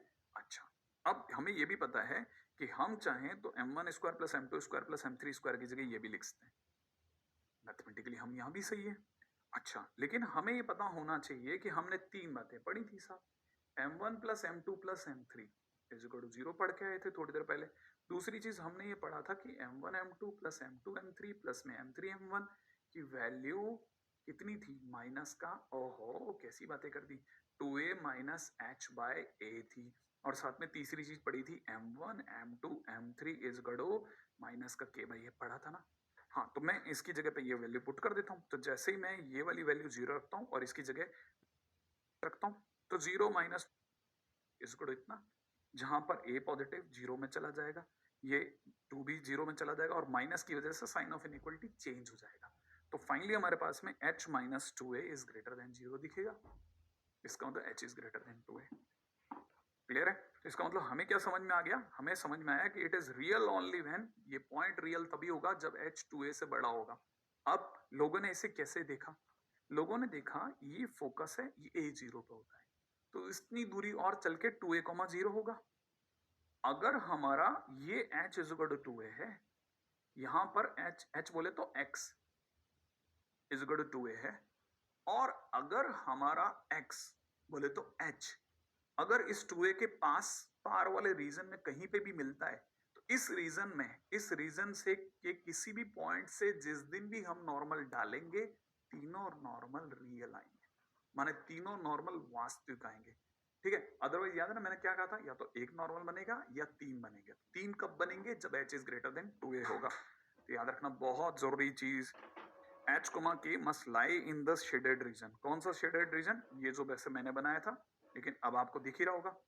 अगर h, k इसमें लाई करता है तो 100% बात है कि जो नॉर्मल होंगे वो तीनों रियल होंगे। बहुत ज्यादा इंटरेस्टिंग और बहुत काम की चीज नहीं है, लेकिन फिर भी ध्यान रखना है ना। अब इसके बाद में अपन चलते हैं को नॉर्मल पॉइंट्स की प्रॉपर्टीज के बाद में। अब छोटे छोटे 2-3 पॉइंट्स हैं, उनको भी देख लेते हैं।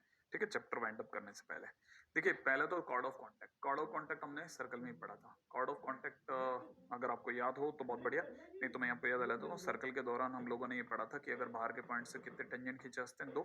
ठीक है ना? तो बाहर के पॉइंट से कितने टेंजेंट खींचे हंसते हैं, 2। तो अगर मैं ये 2 टेंजेंट खींच रहा हूँ, तो जहां इनके पॉइंट ऑफ कांटेक्ट है उसे जोड़ करके जो कॉर्ड बनती है वो कॉर्ड ऑफ कांटेक्ट बोले तो सीओसी कहलाती है। ऐसा अपन ने सर्कल में पढ़ा था। तो उस समय सीओसी जो थी वो t इक्वल टू 0 से रिप्रेजेंट होती थी। अब t इक्वल टू 0 बोले तो चेंज, याद है ना? x स्क्वायर की जगह x(x1), y स्क्वायर की जगह y(y1), 2x की जगह x प्लस x1, 2y की जगह y प्लस y1, कांस्टेंट की जगह कांस्टेंट। अब क्या है? अभी भी वैसे ही है क्या? एग्जैक्टली वैसे ही है साहब, कोई चेंज नहीं हुआ। तो एक कॉर्ड जो ज्वाइन करती है अपने आप में दो पेयर ऑफ टेंजेंट्स के पॉइंट ऑफ कॉन्टेक्ट्स को, वो अपने आप में कॉर्ड ऑफ कॉन्टेक्ट कहलाती है।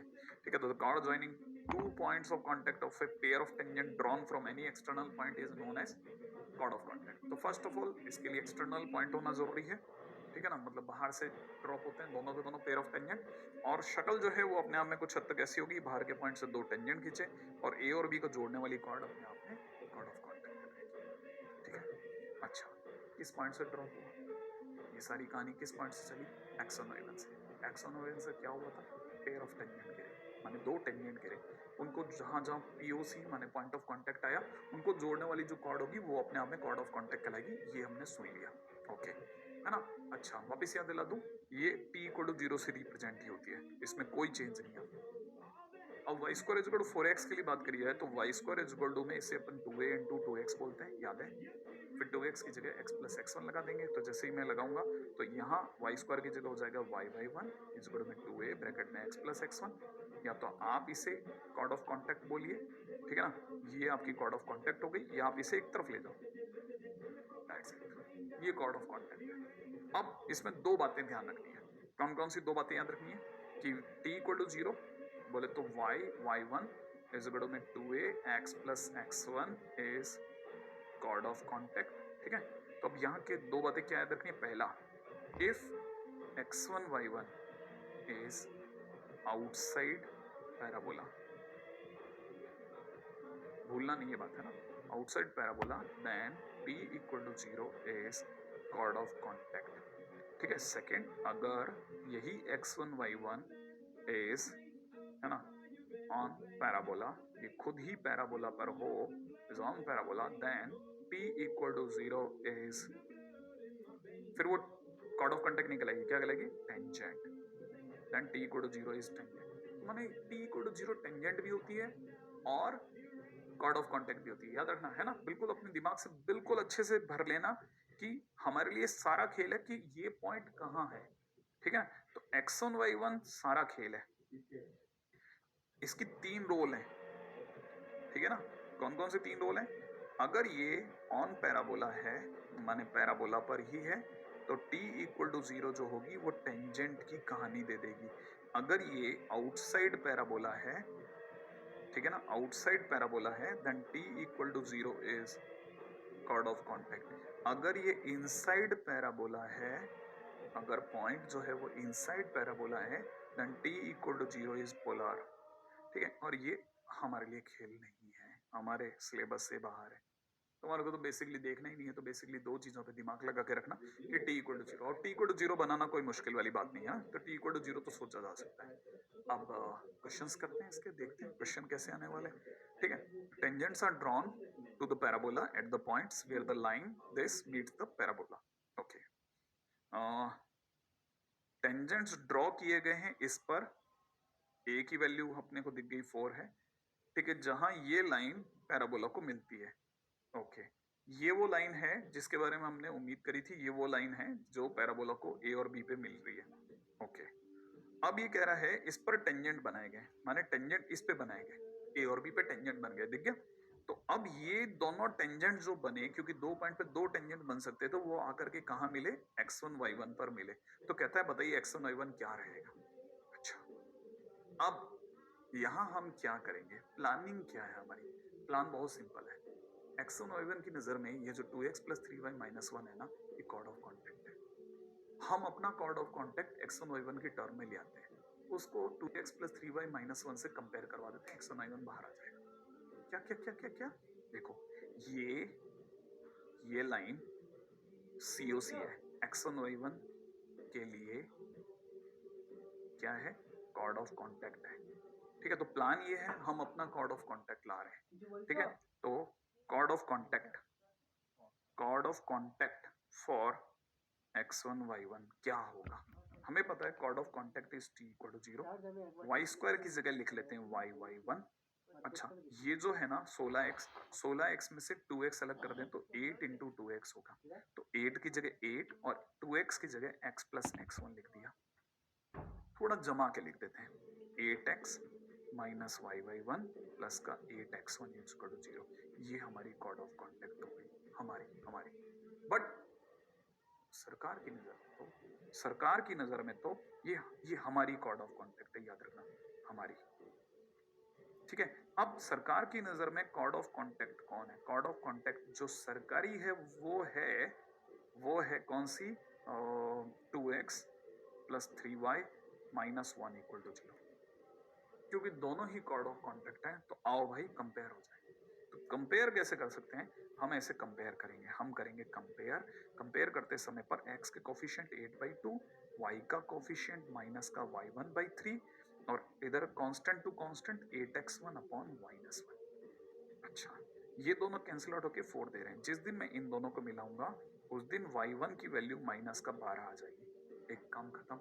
जिस दिन मैं इन दोनों को मिलाऊंगा उस दिन क्रॉस मल्टीप्लाई होकर के 8x1 इज इक्वल टू -4, माने x1 की वैल्यू -½ आ जाएगी, और हमारा पॉइंट क्या है, -½ कॉमा -12। क्यों क्यों क्यों, क्योंकि x1 y1 हमारा पॉइंट था, माना x1 y1 ही तो निकालना था, मिल गया एक क्वेश्चन, खटाखट डन डनाडन।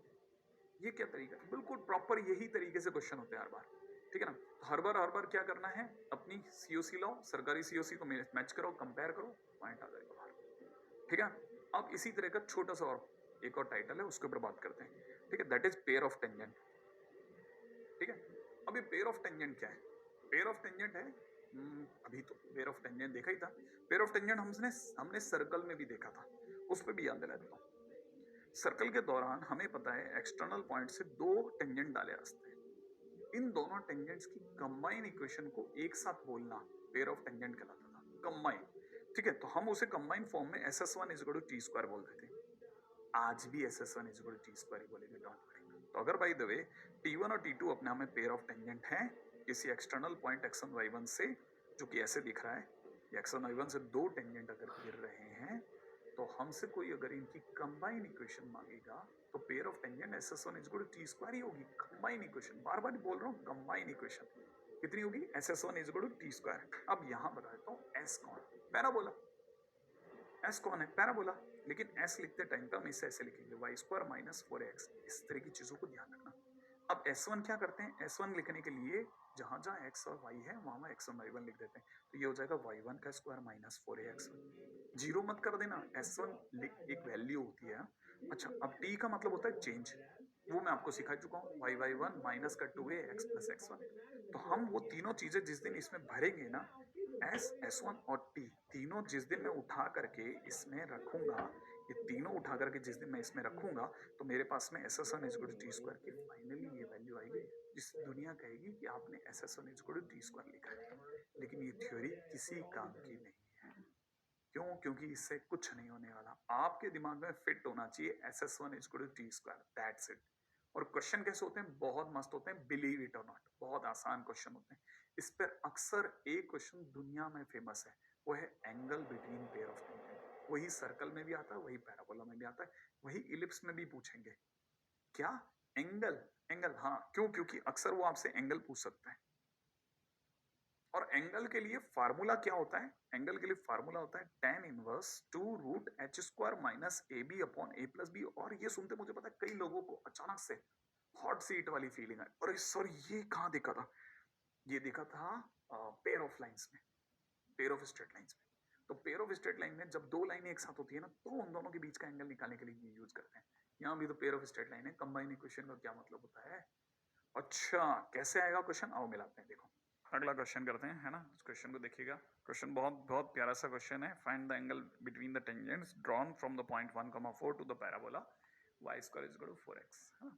अब देखो एंगल बिटवीन द टेंजेंट्स, तो अब क्या है, देखिए इसमें क्या है, दो अलग अलग एंगल्स को दोनों को ड्रॉ करके निकालना बहुत बड़ी बेवकूफी हो जाएगी। इससे ज्यादा आसान है कि हम इसमें दोनों टेंजेंट्स को एक साथ निकाल लें उनकी कंबाइन इक्वेशन की फॉर्म में। बोले तो SS1 is equal to T square की फॉर्म में। देखो अगर बाय द वे जैसे ये अपना पैराबोला है, 1,4 आउटसाइड है, उससे दो टेंजेंट गिरने वाले हैं, दिखता है साफ, ठीक है। अब अपन SS1 is equal to T square का यूज करेंगे, लेकिन पहले पता तो होना चाहिए कि S1 कहां से लाओगे। तो S क्या चीज है? S हमारे पास में सबसे पहले S हमारे पास में y स्क्वायर माइनस 4x है।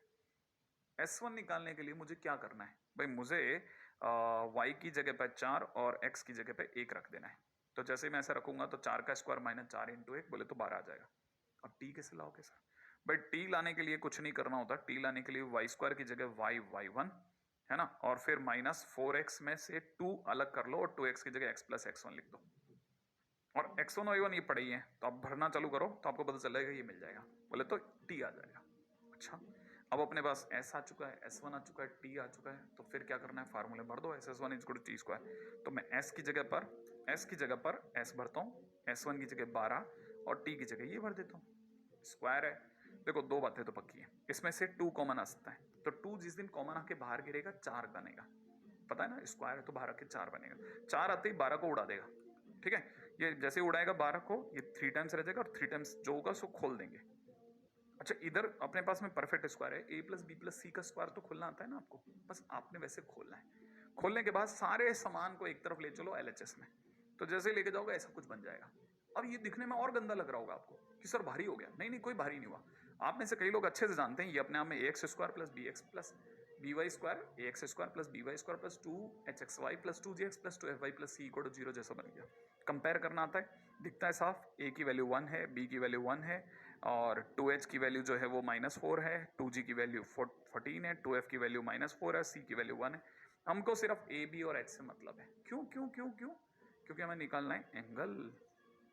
तो अरे जब भी ऐसी फॉर्म होती है तो एंगल होता है tan inverse 2 root H square minus A B divide by A plus B. कुछ याद आया? हाँ, तो अपने को भरना ही तो है।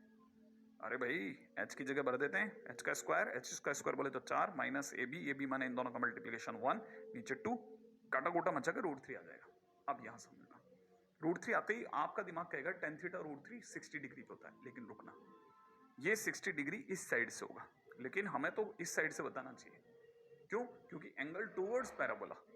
तो यहां पे देखा जाए तो हम लोग π/3 नहीं बोलेंगे, यहाँ थीटा इज इक्वल टू में 2π/3 बोलना ज्यादा समझदारी है ना। ये मतलब मैं आपको बता रहा हूँ पेयर ऑफ टेंजेंट और ये सब बहुत आसान टाइटल है, बहुत प्यारे प्यारे टाइटल है और सुनने लायक टाइटल है, ठीक है। थोड़ा फटाफट से आगे बढ़ते हैं, एक और लास्ट पॉइंट और पकड़ते हैं इस पे, जिसका नाम है कॉर्ड बाइसेक्टेड, मतलब mid point of the chord, ठीक है। तो अगला टाइटल है कॉर्ड बाइसेक्टेड। हमने ये भी सर्कल में पढ़ा था। तो सर्कल के अंदर अगर देखा जाए तो ये कॉर्ड बाइसेक्टेड कब होता था? जब मिड पॉइंट x1 y1 हो तो हम लोग लेते थे मिड पॉइंट ऑफ कॉर्ड, इसकी इक्वेशन लिखते थे t is equal to s1 से, आज भी वैसे ही लिखेंगे, ठीक है। और फोटो कैसी आएगी? फोटो ये आएगी सर, ये अपना पैराबोला, ये 2 पॉइंट और ये इसका मिड पॉइंट। अगर मिड पॉइंट x1 y1 है तो AB की इक्वेशन जो होगी है ना, वो t is equal to s1 से रिप्रेजेंट होगी। AB की इक्वेशन, t पता है चेंज, तो t की जगह चेंज भर देते हैं, ठीक है। t की जगह y1 माइनस का इतना लिख देते हैं 2ax प्लस x1, ठीक है। और s1 की जगह इतना लिख देते हैं, दोनों को कंपेयर करते हुए दिखा देते हैं। हालांकि मैंने बोला ना सिर्फ दिखा देते हैं, ठीक है। अब ये तो बहुत सिंपल है, मतलब ऐसा अब इस तरह के टाइटल तो चलते ही रहते हैं, ठीक है। चलिए अब इसमें लास्ट टाइटल और है, वो है रिफ्लेक्शन प्रॉपर्टी ऑफ पैराबोला, है ना। उसको भी देख लेते हैं, रिफ्लेक्शन प्रॉपर्टी ऑफ पैराबोला। भाई ये कमाल की प्रॉपर्टी है, अगर ये नहीं होती ना तो शायद हम लोगों के पास में बाइक, स्कूटर, स्कूटी कुछ भी काम नहीं करता, इसलिए इसके बगैर मैं वाइंड अप नहीं कर सकता। मुझे बताना ही पड़ेगा ये सारी कहानी किसकी है, पैराबोला की। आपने देखा होगा ना अक्सर वो जो मतलब बाइक की जो बाइक देखिए ना, बाइक का जो हेडलाइट होती है वो कुछ हद तक पैराबोलिक होती है ना, वैसा ही है खेल। तो उसमें क्या करते हैं ना, बल्ब जानबूझ करके मैक्सिमम रोशनी देने के लिए बल्ब जो होता है ना उसके फिलामेंट को उसके फोकस पे लगाते हैं। क्यों? क्योंकि एनी रे जो भी फोकस से पास आउट होगी ना, that will go parallel to the axis और वो मैक्सिमम दूरी तक जा सकती है, ठीक है। तो any ray parallel to the axis to the parabola will come to focus, and any ray passing मतलब इमर्जिंग फ्रॉम, या यूं समझिए कोई भी रे जो फोकस से चालू होगी ना, that will go parallel to the axis, axis से पैरेलल आएगी, फोकस पे इमर्ज होगी, और फोकस से अगर बाय द वे डाइवर्ज होगी तो सीधा एक्सिस के पैरेलल जाएगी। ऐसे देखिए सारी की सारी रेज आकर के फोकस में इमर्ज हो रही है ना। अब ये हुआ क्या है? अब ये हुआ क्या है? बहुत सिंपल है, ठीक है। कन्वर्सली जैसा मैंने बोला था, एनी लाइट रे emanating from the focus will reflect off the parabola in a straight line parallel to the axis, ठीक है। उल्टा भी कह सकते थे, फोकस से जाने वाली लाइटें हमेशा एक्सिस के पैरेलल निकल जाती हैं। बहुत काम की दो बातें। अब ये क्या है? बहुत सिंपल इसका प्रूफ है। प्रूफ क्या कहता है? बड़ा प्यारा सा प्रूफ है। वो ये कहता है कि जैसे ये एक टेंजेंट है 80 स्क्वायर कोमा 280 पर, है ना, ये उसका नॉर्मल है। क्लियर है? इसमें भी कोई डाउट नहीं। इंसिडेंट रे जो होगी वो जाकर के फोकस से पास आउट हो रही है नहीं हो रही, मैं इसका एक बार के लिए ऐसे एग्जांपल दिखा रहा हूँ, ठीक है ना। अब आप में से कोई जरा ध्यान से देखेगा तो आपको पता चलेगा कि ये एंगल और ये एंगल बराबर है। ठीक, दिखाता हूँ जरा, ठीक है। जरा देखिएगा, इसमें कोई डाउट नहीं है कि पहली चीज आपको जो पता होनी चाहिए वो ये कि ये जो टी पॉइंट है वो -80 स्क्वायर कोमा 0 है, मैं आपको बार बार बता चुका हूँ, राइट है। अच्छा, अब यहाँ एस टी की अगर बात करी जाए तो ये जो गैप है ये a प्लस 80 स्क्वायर है, ठीक है। क्यों? क्योंकि ये वाला पॉइंट -80 स्क्वायर कोमा 0 हुआ ना, तो ये जो जगह होगी वो 80 स्क्वायर होगी और ये जो गैप हो गया वो a हो गया, तो total gap a plus 80 square हो गया, ठीक है ना। अच्छा, इसको जरा इस साइड कर देते हैं। अब दूसरी बात सुनिएगा, है ना। अब अगर बाय द वे हम लोग अगर ये जो एन पॉइंट है इसकी बात करेंगे ना, तो यहाँ पर y की जगह 0 रखते 2a प्लस 80 स्क्वायर कोमा 0 हो जाएगा। तो हमें ये पता चलेगा कि ये जो गैप है ये भी a प्लस 80 स्क्वायर हो गया, माने ये वाला गैप a प्लस 80 स्क्वायर, ये वाला गैप a प्लस 80 स्क्वायर, हालांकि वो नहीं लग रहा लेकिन है वो उतना ही, ठीक है ना। तो हमारे को पता चलेगा कि ये जो SN है वो भी अपने आप में a प्लस 80 स्क्वायर हो गया। अच्छा, साथ में एक और चीज भी बड़ी ध्यान से सोचिएगा कि फोकल डिस्टेंस की बात करिए तो PS है वो भी a प्लस 80 स्क्वायर होगा। क्यों क्यों क्यों? क्योंकि जैसे ही आप डायरेक्ट्रिक्स पर ये लेंथ डालोगे ना, ये a t स्क्वायर और ये वाली गैप a होगा, क्योंकि आपको पता है SP is equal to PM होता है।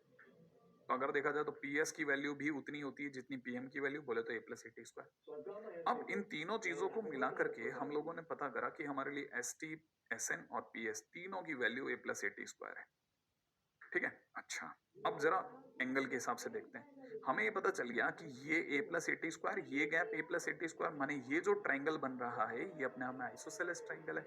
आइसोसेलेस ट्राइंगल होते ये एंगल और ये एंगल बराबर हो गया, हो गया। ये वाला एंगल और ये वाला एंगल बराबर हो गया क्योंकि आइसोसेलेस है तो बराबर साइड्स के सामने के एंगल बराबर होंगे। अच्छा, दूसरी बात ये कि ये लाइन और ये लाइन आपस में पैरेलल है और ये ट्रांसवर्स लाइन है, तो ये दोनों अल्टरनेट एंगल हो गए। माने ये एंगल अगर 3 है, ये अगर 2 है, ये एंगल अगर 1 है, तो 2 और 3 इक्वल हो गए, और 2 और 1 पहले से इक्वल है तो एंगल 1 और एंगल 3 भी इक्वल हो गए। अब जरा इसी चीज को इस मेरे वाले से नहीं देखते, वैसे देखो 1 2 3 नाम रखा, ठीक है, 1 और 2 इक्वल हो गए क्योंकि आइसोसेलेस, ठीक है ना, 2 और 3 इक्वल हो गए, अल्टरनेट एंगल है, 1 और 2 इक्वल है क्योंकि आइसोसेलेस ट्रायंगल है, 2 और 3 इक्वल हो गए क्योंकि अल्टरनेट एंगल है। अच्छा, इसका मतलब एंगल 1 एंगल 3 बराबर हो गए। अब एंगल 1 एंगल 3 जैसे ही बराबर हुए ना, जरा सा काम कीजिएगा, फटाफट से समझना भाई, एंगल 1 एंगल 3 के इक्वल होते ही ये नॉर्मल हो गई, और ये वाली जो लाइन है ये तो नॉर्मल की तरह बिहेव करने लग गई, ये सरफेस की तरह बिहेव करने लग गई, ये एंगल ऑफ इंसिडेंट हो गया और ये एंगल ऑफ रिफ्लेक्शन हो गया। मतलब ये कि लाइन को सीधे ही जाना पड़ा, खत्म बात, या यूं समझिए यूं आई तो नीचे आना पड़ा, और यही प्रॉपर्टी इन्होंने बहुत जबरदस्त यूज करते हैं, ठीक है ना। तो फिलहाल इस पॉइंट से हम लोगों ने क्या सीखा, कुछ खतरनाक बातें सीखी। क्या क्या खतरनाक बातें सीखी हमने, ये खतरनाक बातें सीखी कि पहली बात, ये gap A plus A T square, ये वाला gap A plus A T square, ये वाला gap A plus A T square, ठीक है, ये वाली value 2a plus A T square comma 0, इसकी value minus A T square comma 0। खतरनाक खतरनाक चीजें चल रही है, ऐसी बातें सोचिए, और आपने पेन से खटाखट खटाखट खटाखट खटाखट नोट डाउन करना, मिस नहीं करना इस तरह की बातों को, ठीक है।